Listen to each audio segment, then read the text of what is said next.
E aí, beleza? Hoje você vai aprender sobre a história do seu soldadinho e como ele é feito, então fique até o final do vídeo para não perder nada.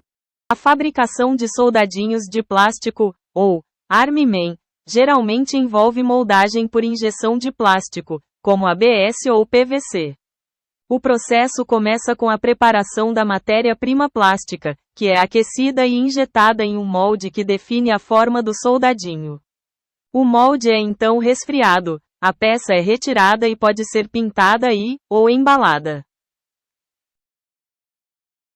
É incrível que, ainda adulto, algumas perguntas que eu fazia quando criança ecoam aqui pela minha cabeça. Por que o soldadinho de chumbo é de plástico? Tudo que você tem de plástico na sua casa é um marco dos Estados Unidos durante a Segunda Guerra Mundial. Quando os Estados Unidos entraram na Segunda Guerra Mundial, eles enfrentaram o primeiro obstáculo do mercado. Inimigos controlam manufaturas e recursos importantes. Porém, o país era rico em petróleo e estava desenvolvendo a produção de plástico. Então a manobra consistiu em substituir por plástico qualquer material natural que existia. Cabos de madeira viraram cabos de plástico. Algodão virou nylon, logo tudo ficou padronizado, uniformes feitos de fibras de plástico, paraquedas feitos de plástico, botões de plásticos, e serve tanto para o frio quanto para o calor. E pronto, não precisava mais os materiais dos inimigos, e depois disso, até o chumbo dos soldadinhos de chumbo foi para a fabricação de armas. E assim, o soldadinho de chumbo virou soldadinho de plástico. Com certeza você já viu aqueles bonequinhos de guerra feitos de plástico. Se você foi ou é uma criança que já brincou de construir uma base militar usando eles e depois guerrear contra seu amigo,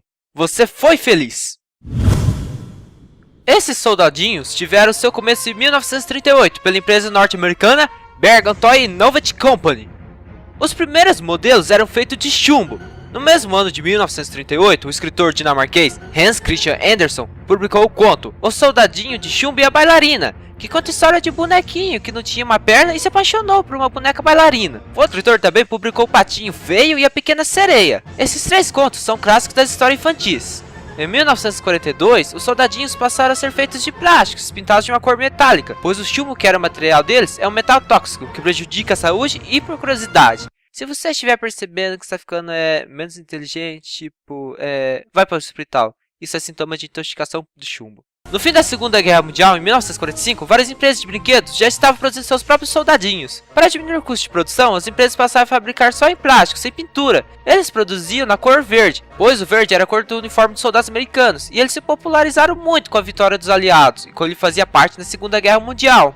Em 1950, a empresa americana Louis Marks Company começou a lançar playsets soldadinhos. Nesses playsets, além de soldadinhos, vinham acessórios a mais, como jipes, tanques, bandeiras, barracas e essas coisas de guerra. Outra empresa chamada Multiple Plastics Corporation fez ao contrário. Ela lançava soldadinhos e acessórios separados. Com o custo baixo para a produção, esses soldados ficaram muito populares, onde eram vendidos de montes em sacos plásticos. E em 1960, a Louis Marks Company começou playsets com soldadinhos de cores diferentes, representando os países que participaram da Segunda Guerra Mundial. Então ficou assim. Os soldados verdes eram os americanos, os alemães eram os cinza, os japoneses eram os amarelos, os franceses eram da cor azul e os ingleses na cor caqui, essa cor que parece meio poeira. E só uma observaçãozinha para depois não confundirem. Essas cores representam os países nos bonecos de verdade. Nos jogos, as cores de soldados não representam nenhum país. Em 1973, com a Guerra do Vietnã chegando ao fim e a crise do petróleo, os soldados começaram a vender menos, porque a guerra ficou com uma imagem muito feia e o preço de produção cresceu. Hoje em dia esse brinquedo não é tão popular e quase não se encontra em grandes playsets com todos os acessórios. Eles são produzidos com baixo custo na China e com marcas genéricas com uma qualidade bem inferior.